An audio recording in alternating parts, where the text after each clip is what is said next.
વડાપ્રધાન નરેન્દ્ર મોદીના 75મા જન્મદિન નિમિત્તે દેશભરમાં ભારતીય જનતા પાર્ટી દ્વારા સેવા પખવાડિયાનું આયોજન કરવામાં આવ્યું છે. આ અભિયાનનો પ્રારંભ આજરોજ 17 સપ્ટેમ્બરથી થયો છે, જે મહાત્મા ગાંધીની જયંતિ એટલે કે આગામી 2 ઓક્ટોબર સુધી ચાલશે. ત્યારે આ 15 દિવસના ગાળા દરમિયાન સમાજ અને લોકોના કલ્યાણ માટે વિવિધ કાર્યક્રમોનું આયોજન કરવામાં આવ્યું છે. આ પહેલા ભાગરૂપે વડોદરા જિલ્લાના ડભોઈ તાલુકા નગરપાલિકા અને વન વિભાગના સંયુક્ત ઉપક્રમે તાલુકા ખાતે વિવિધ કાર્યક્રમો યોજાયા હતા. કાર્યક્રમોમાં મુખ્યત્વે વન મહોત્સવ, સ્વચ્છતા હી સેવા અભિયાન અને પીએમ સ્વનિધિ યોજનાનો શુભારંભ કરવામાં આવ્યો હતો. વન વિભાગ દ્વારા તાલુકા કક્ષાના વન મહોત્સવનું આયોજન કરવામાં આવ્યું હતું. આ કાર્યક્રમમાં તાલુકાના ધારાસભ્ય શૈલેષભાઈ મહેતાએ વૃક્ષારોપણ કરીને પર્યાવરણ સંરક્ષણનો સંદેશ આપ્યો હતો. વૃક્ષારોપણ એ પ્રકૃતિ અને માનવ વચ્ચેના સંબંધને મજબૂત કરવાની એક ઉત્તમ રીત છે.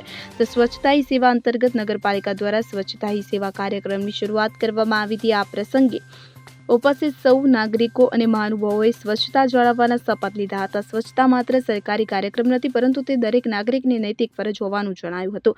ત્યારે આ કાર્યક્રમમાં પીએમ સ્વનિધિ યોજનાનો પણ પ્રારંભ કરવામાં આવ્યો હતો, જે ખાસ કરીને નાના વેપારીઓ, ફેરિયાઓને આર્થિક સહાય પૂરી પાડીને તેમને આત્મનિર્ભર બનાવવા માટે તૈયાર કરાઈ છે. આ યોજના સમાજના સૌથી નીચલા સ્તરના લોકોને મદદરૂપ થઈને આર્થિક વિકાસને વેગ આપશે. આ કાર્યક્રમોમાં તાલુકાના ધારાસભ્ય શૈલેષભાઈ મહેતા, પાલિકા પ્રમુખ બિરેન શાહ, જિલ્લા પંચાયત પ્રમુખ અશ્વિનભાઈ વકીલ, નગરપાલિકાના ચીફ ઓફિસર જય કિશન તડવી, ફોરેસ્ટ વિભાગના કલ્યાણીબેન, વન વિભાગના અધિકારી બારોટ સહિત અનેક મહાનુભાવો ઉપસ્થિત રહ્યા હતા.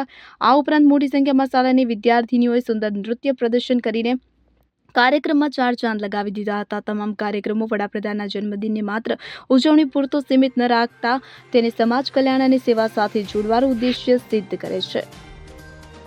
આજ રોજ ડભોઈ નગરપાલિકા અને ફોરેસ્ટ વિભાગના સહયોગ ઉપક્રમથી સુખધામ ખાતે અમે વન મહોત્સવ, સ્વચ્છતા હી સેવા તથા GULMના પીએમ સ્વનિધિ કાર્યક્રમની શરૂઆત કરવામાં આવેલ હતી. જેમાં નગરપાલિકા અંતર્ગત આવેલા સ્વચ્છતા હી સેવા કાર્યક્રમમાં 17 સપ્ટેમ્બરથી લઈને 2 ઓક્ટોબર સુધી જે વિવિધ સ્વચ્છતાના કાર્યક્રમો કરવાના છે તેની ઝાંખી આજે અમે ખુલ્લી મૂકેલ છે.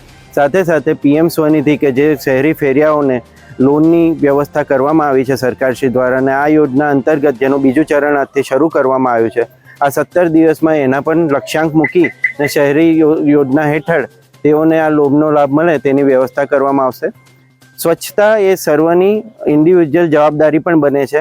નગરપાલિકા એ સ્વચ્છતા માટે તત્પર છે, પણ સાથે સાથે અમે શહેરની પબ્લિકને અપીલ કરીએ છીએ કે તે અમારી સાથે જોડાય, આ સ્વચ્છતાના કાર્યક્રમોમાં જોડાય, પોતાના ઘરની આસપાસ સ્વચ્છતા રાખે અને જે પણ કાર્યવાહી માટે અમારી નગરપાલિકાની જરૂર પડે તે બદલ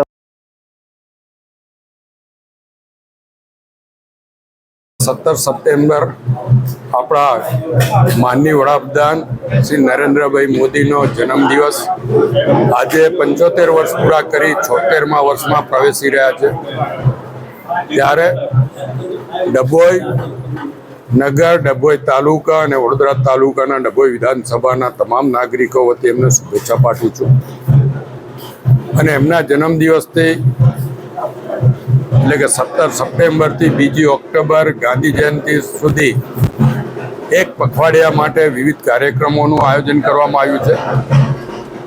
જેમાં અહીંયા વન મહોત્સવનો કાર્યક્રમ વન વિભાગ તરફથી રાખવામાં આવ્યો છે.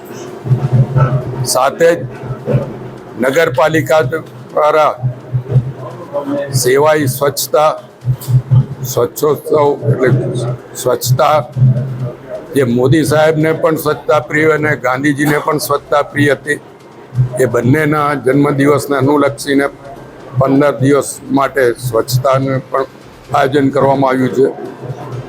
એની સાથે સાથે લોક કલ્યાણ મેળા એટલે કે લારી પથારાવાળાઓને લોન આપવાની, પહેલા તબક્કામાં 10,000 અને 10,000 રેગ્યુલર હપ્તા ભરે તો 20,000 અને 20,000ના રેગ્યુલર હપ્તા ભરે તો 50,000 સુધી વગર જામીને લોન આપવાની એ સરકાર દ્વારા બેંકોને કહેવામાં આવ્યું છે ને એ લોનો આપવામાં આવે છે. એ રીતે ધંધો રોજગાર વધારીને પોતાની આવક સારી કરી શકે એ રીતનો અભિગમ છે. અને આ તમામ કાર્યક્રમોનો આજથી અમલ થયો છે. આજે ઇન્દિરા એકાદશી પણ છે અને આ એકાદશીના દિવસે માતા પિતાનો શ્રાદ્ધ કરવાથી એમની કૃપા પણ મળે છે. સાથે સાથે આજની જે એકાદશી છે એ કરવાથી લક્ષ્મીજીની પણ કૃપા વરસે છે એવું કહેવાય છે. તો આપના મારફત તમામને આજની ઇન્દિરા એકાદશીની પણ શુભેચ્છાઓ પાઠવું છું અને તમામ પર કુબેર દાદાની કૃપા વરસે એવી ભગવાનને પ્રાર્થના પણ કરું છું. ફકીરા ખત્રી સાથે CN24 ન્યૂઝ ડભોઈ. હવે જુઓ દેશ દુનિયાની તમામ ખબરો તમારી આંગળીના ટેરવે. ઉઠાવો મોબાઈલ અને Google Play Store પરથી ડાઉનલોડ કરો અમારી CN24 ન્યૂઝ મોબાઈલ એપ.